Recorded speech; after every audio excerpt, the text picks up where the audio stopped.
contested trial, yet the jury has rendered its verdict, and that speaks volumes. With respect to today's sentencing proceeding, Judge, procedurally the first issue I'd like to address is the Avenel results.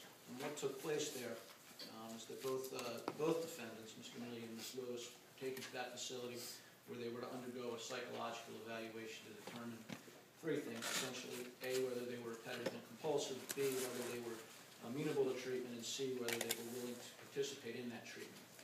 Both defendants refused to cooperate to any degree and provide any information to the doctors at Avenel. Therefore, the court cannot make any of those findings. But I think you need to go back to determine why it was their election not to cooperate with those authorities, and I think it's pretty straightforward, Judge.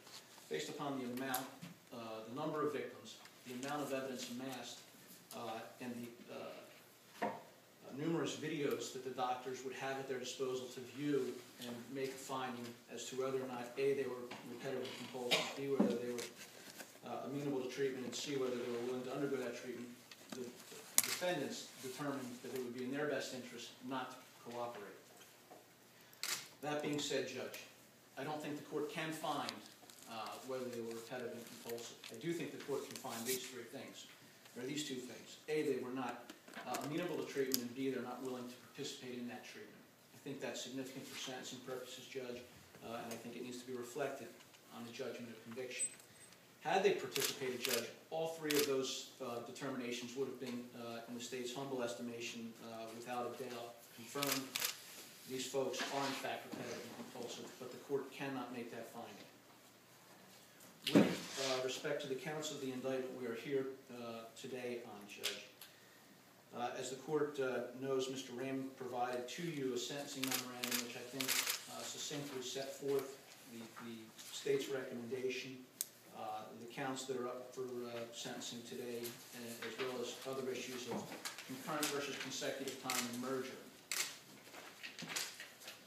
He further broke it out into sentencing events, and the first sentencing event pertains to counts 41 through 47, and it pertains to Judge O.C. The time frame is June of 2000 through August 17, 2006. We're asking the court today, Judge, to sentence both defendants on count 44, which charged aggravated sexual assault by inserting objects into the anus of Olive Clouston while aided and abetted by another individual, here Mr. Emilio, and physical force was used.